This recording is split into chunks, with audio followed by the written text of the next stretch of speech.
Azaria Tagaya, and this is Nightline. The top stories. Parliament votes through Anwar's 2023 budget. And Saudi diplomatic notes on PM's trip included meeting with King Salman and Crown Prince.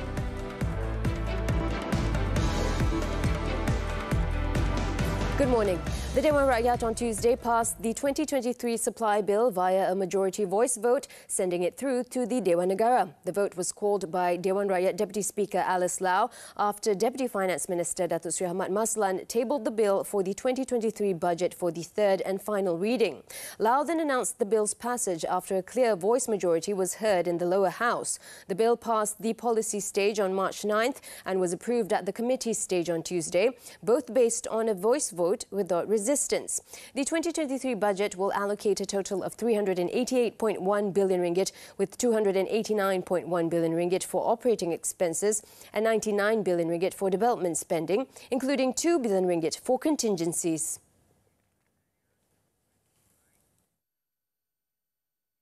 Datuk Seri Anwar Ibrahim has requested the Attorney General to relook into the proposal to set up an independent body to investigate and take action on all complaints, accusations and misconduct involving enforcement agencies.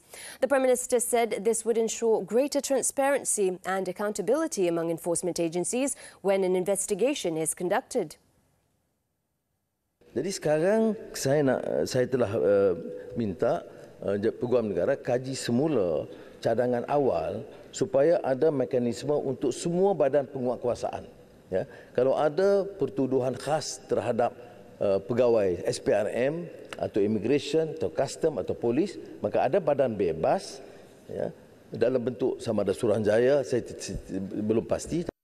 He said this in reply to a supplementary question from Damansara Member of Parliament Gobind Singh Deo on the government's measures to ensure that investigations against officers and enforcement bodies such as the MACC are carried out independently.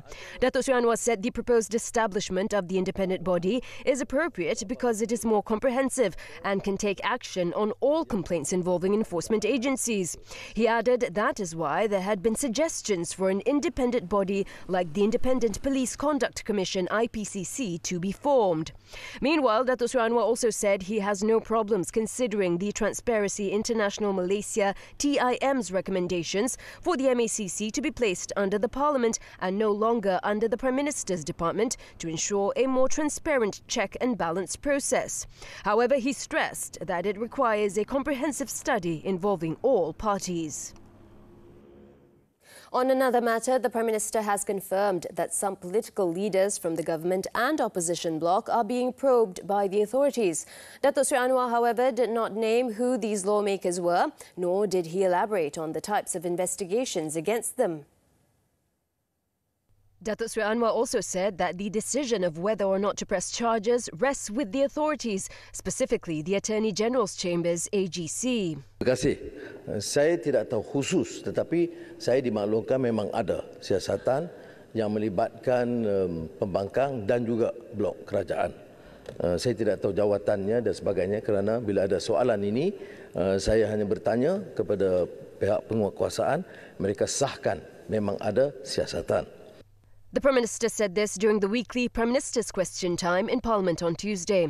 Commenting further, Datuk Seri Anwar also stated that what was implicated in the previous prosecution was the existence of elements of corruption in the awarding of contracts.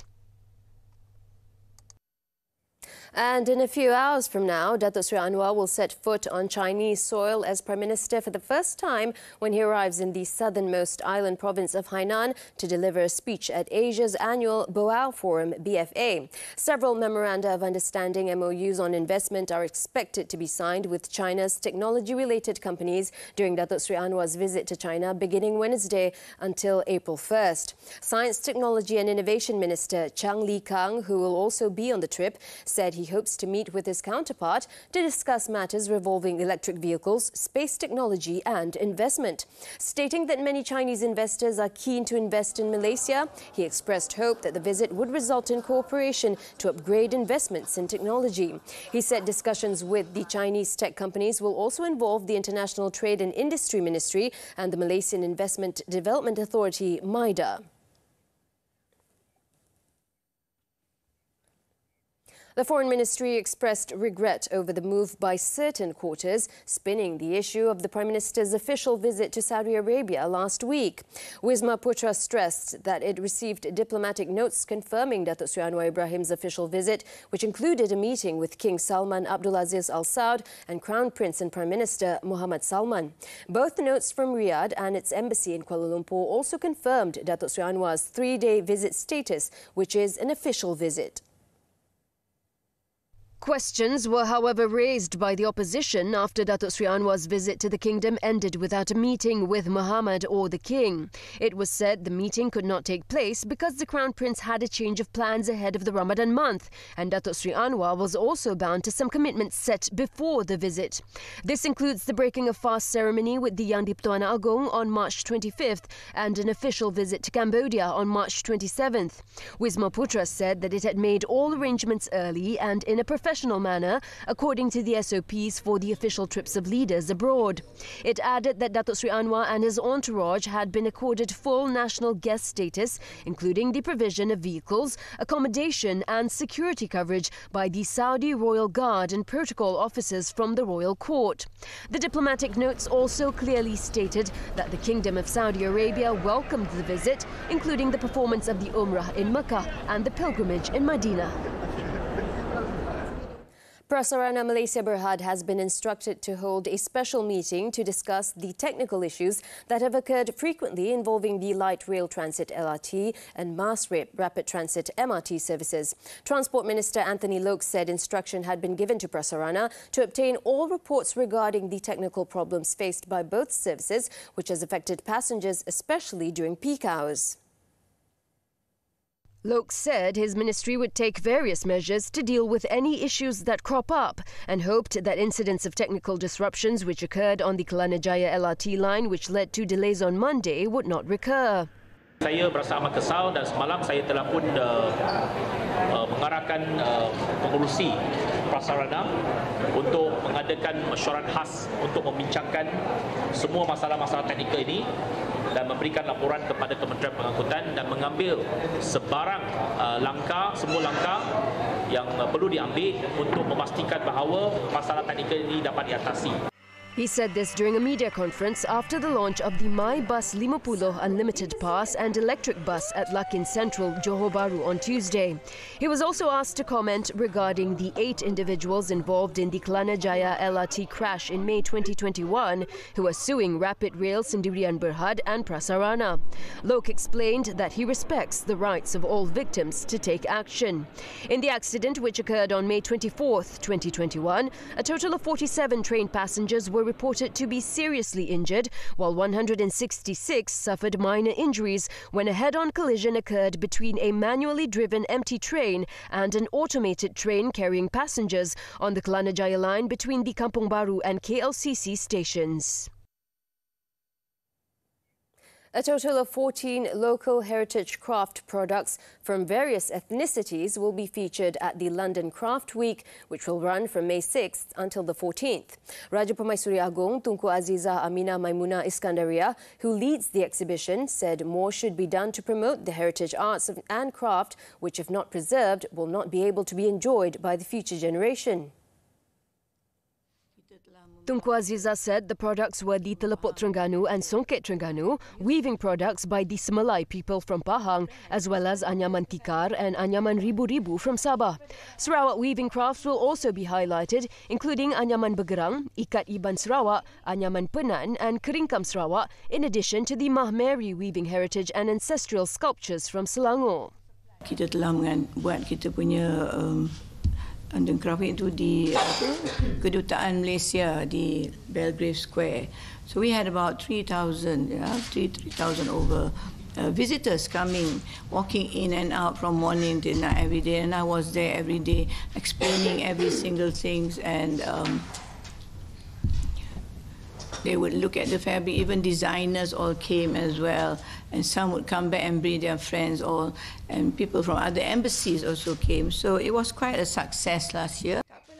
Her Majesty said this in a media conference at Istana Negara on Tuesday. The Queen, who is also the patron of the Royal Pahang Weaving Foundation, said 7 craft entrepreneurs would also be flown to attend the exhibition to give demonstrations on the making of crafts, including Shirley Villin, Helena David and Samri Abdul Rahman. Themed Malaysia's Heritage Crafts, she said the exhibition would also feature interactive workshops in craft making, adding that it is expected to attract 5,000 visitors. In addition to opening up market opportunities for craft entrepreneurs to collaborate with international designers and renowned malls and galleries, Her Majesty also expressed hope that it can tell the life story of every ethnic group in Malaysia through the craft language. Interest rates, inflation, borrowing costs, higher cost of property investments. How have these factors forced sellers to adjust their prices? Will the property market remain active with positive growth? How to tackle the alarming number of sick housing projects? Money Matters this Saturday with Reda Malaysia at 5 p.m. only on TV3.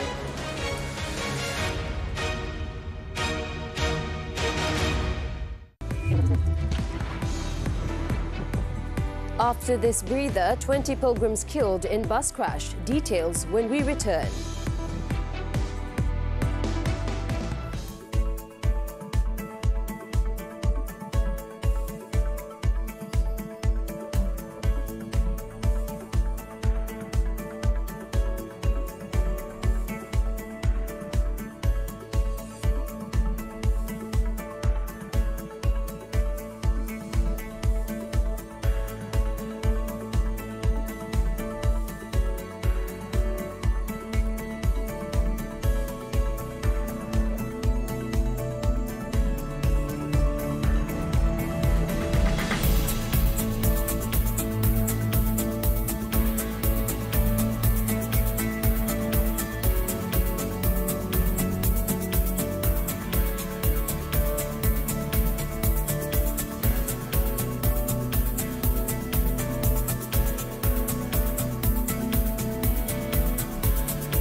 News now. In Saudi Arabia, at least 20 people have been killed and dozens injured after a bus carrying pilgrims to Mecca burst into flames following a collision on a bridge.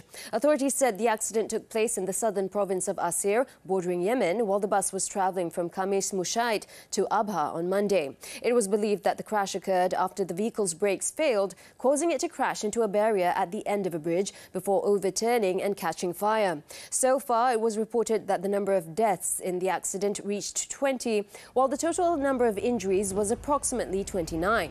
The crash comes during the first week of Ramadan, a busy time for the Umrah pilgrimage, and just months before millions of Muslims are expected to make the annual Hajj pilgrimage. Over in the U.S., 6 people, including 3 children, have been killed after a woman opened fire at a primary school in Nashville, Tennessee, marking the country's 129th mass shooting in 2023 alone. The attack took place at the Covenant School at 10 a.m. local time when the shooter came in from a side entrance, firing multiple shots while advancing through the building. Police identified all of the victims, saying one of the 3 children was 8 years old and 2 were aged 9, while the adults killed were aged 60 to 61. Officers were on the scene within 15 minutes of receiving the first emergency call, engaging the shooter, who returned fire before being shot dead. It was reported that the shooter, identified as 28-year-old Audrey Hale, was a former student of the school. Police said the suspect was likely plotting a broader attack, as preliminary investigation indicated that there was going to be shootings at multiple locations, and the school was one of them. A landslide triggered by heavy rains in Ecuador's Andean region killed at least 7 people, with 23 people hurt and almost 60 missing as rescuers frantically searched for survivors on Monday. The mudslide happened overnight Sunday into Monday. burying dozens of homes and injuring 23 people in the village of Alausi in Chimborazo province. Around 32 people have been saved as the government mobilized the National Police, Armed Forces, the Health Ministry and the Red Cross to help with the rescue efforts. Alausi, a village of some 45,000 people, surrounded by green hills, also saw several public buildings hit by the avalanche, which damaged roads and closed 3 schools. The landslide came just over a week after 15 people were killed when a strong quake struck Ecuador's southwestern border region with Peru. At least 37 people have died and dozens left injured after a fire broke out at a migration center on the US-Mexico border on Monday.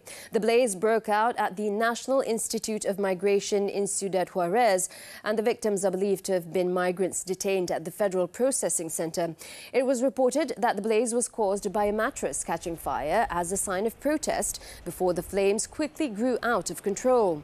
Ciudad Juarez is a popular crossing point for migrants entering the US, with shelters that host migrants waiting for opportunities to cross who have requested asylum in the US. North Korea's leader Kim Jong-un has called on his country's scientists to expand production of weapon-grade nuclear materials and build more powerful weapons. Kim's latest calls, a reiteration of an earlier promise to ramp up nuclear weapons production exponentially, came ahead of a United States Navy carrier strike group's scheduled arrival in South Korea on Tuesday. According to a Tuesday report from Korean Central News Agency, Kim has urged his officials to expand on far-sighted way the production of weapon-grade nuclear materials for thoroughly implementing the plan on increasing nuclear arsenals. The North has long sought the technology to miniaturize a nuclear warhead, allowing it to be mounted on its intercontinental ballistic missiles to threaten the US. Experts warned the unveiling of a potential tactical nuclear weapon did indeed show key signs of technical progress and could indicate an imminent nuclear test. France faced another day of strikes and protests on Tuesday, with a record number of police deployed as President Emmanuel Macron remained defiant over pensions reform. Interior Minister Gérald Darmanin said 13,000 members of the security forces, including 5,500 in Paris alone, would be deployed on Tuesday, as there was a serious risk of further violence in the nation. Protests against Macron's plans to delay retirement age by 2 years to 64 have intensified since the government used special constitutional powers to bypass Parliament on a final vote on the pensions bill. Last Thursday saw the most violent clashes between protesters and security forces, as police reported 457 arrests across France and injuries to 441 police officers. It was understood that France's labor unions have appealed to Macron on Tuesday to withdraw or pause the bill, but Macron stated the move is needed in order to keep the country's finances in balance.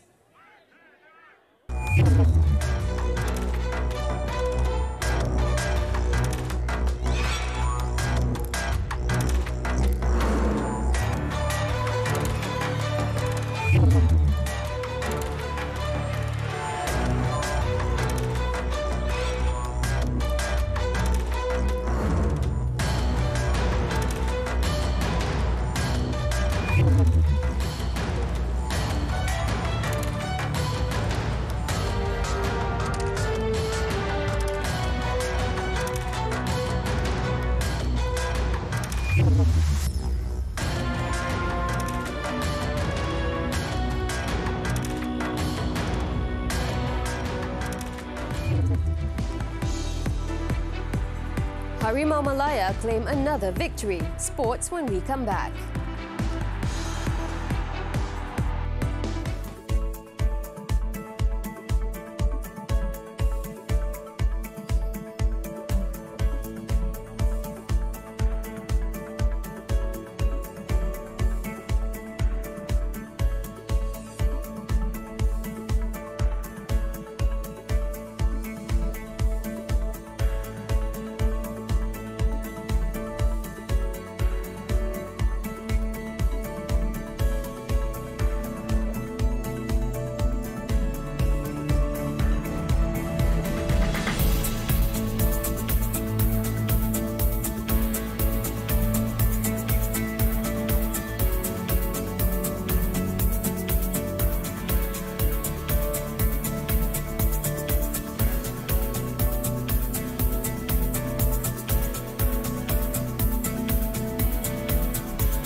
international friendly. Malaysia notched their second straight friendly victory by defeating Hong Kong 2-0 at the Sultan Ibrahim Stadium in Johor on Tuesday night. The Harimau Malaya took the lead when Akia Rashid slotted the ball home in the 18th minute before Faisal Halim doubled the advantage just before half-time with a low shot that found the bottom corner of the net. The 2-0 scoreline remained till the final whistle, despite both teams having a fair play in the second half to score more goals.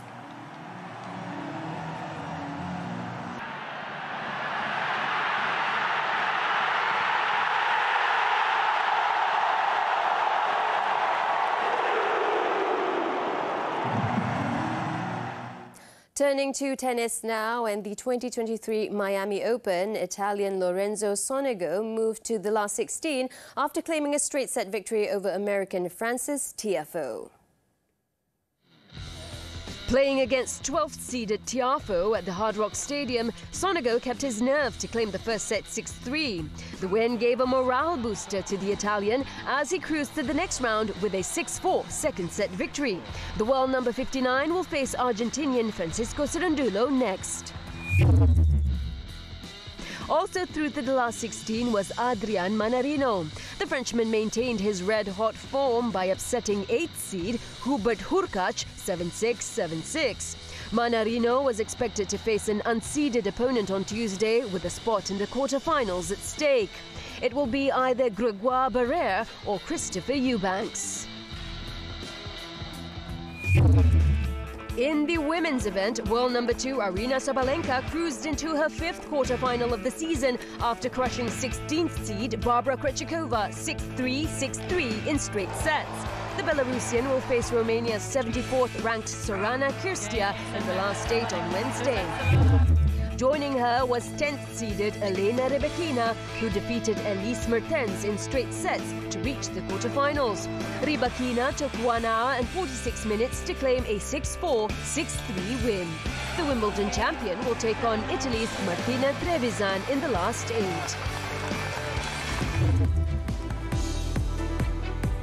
Still to come, man pleads guilty to hurting mum with butcher's knife.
Welcome back. In Sabah, 3 individuals were jailed and fined separately in the Tawau Magistrates Court for lending their minecart to others and failing to produce the identification document to the authorities last Friday.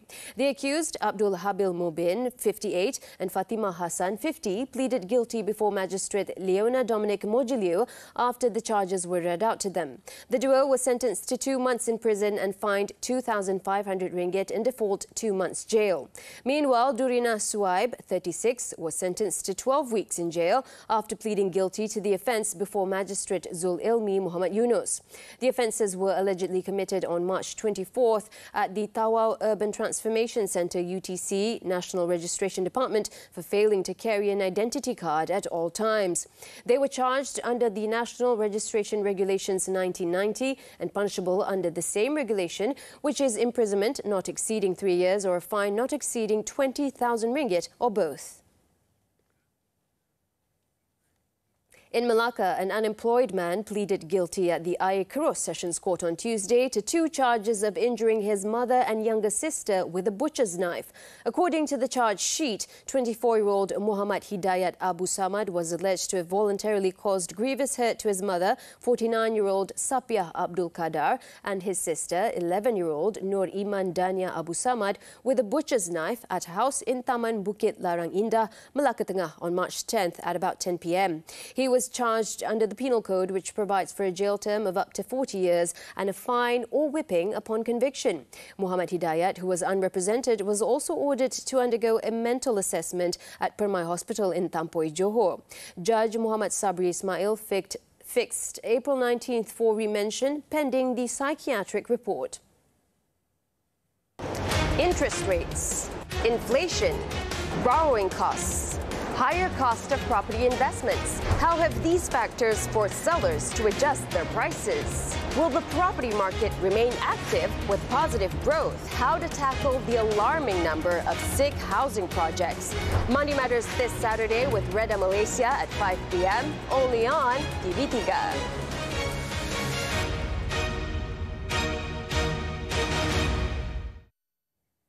In Johor, police nabbed a mechanic along with 70 compressed marijuana parcels weighing 63.12 kilograms, estimated to be worth 157,800 ringgit in a raid at a house in Yong Peng last Sunday. Batu Pahat District Police Chief Assistant Commissioner Ismail Dola said the 37-year-old suspect is believed to have been involved in this activity since the beginning of this month. He said that the suspect allegedly used a house and his own vehicle as storage for the drugs before distributing them in the local market. According to Ismail, the total value of the raid and seizure, including the car confiscated, is 167,000 ringgit. The suspect has been remanded for 6 days starting from Monday to assist in investigations under the Dangerous Drugs Act 1952.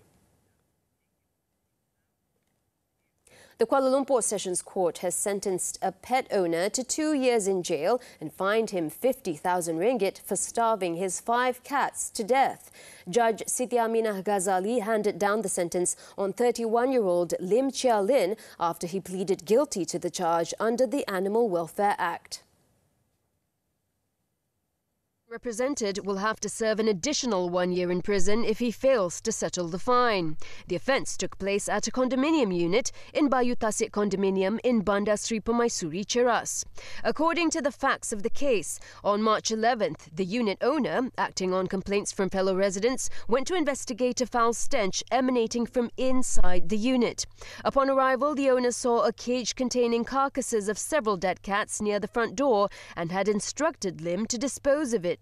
Returning to the unit again a few days later to collect rent from Lim, the owner detected the foul smell still coming from inside the unit. Upon checking, the landlord saw that the animal carcasses had not been disposed of. Noting that the main door was open, the owner, accompanied by the building manager and a security guard, entered and traced the stench to a freezer and a pail of minced meat found in the kitchen.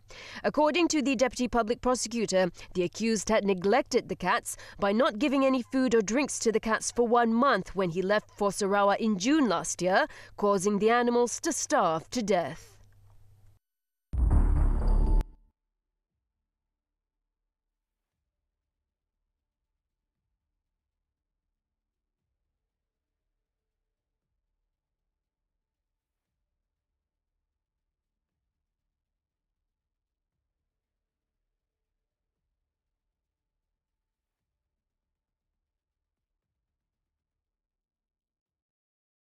As Nightline draws to a close this time around, let's take a look at some of the world's top cars from Rolls-Royce, Aston Martin, Bentley and Mercedes on display at the Bangkok International Motor Show 2023. With that, I'm Azaria Tagaya. Thank you for watching, and to our Muslim viewers, Selamat Bersahur.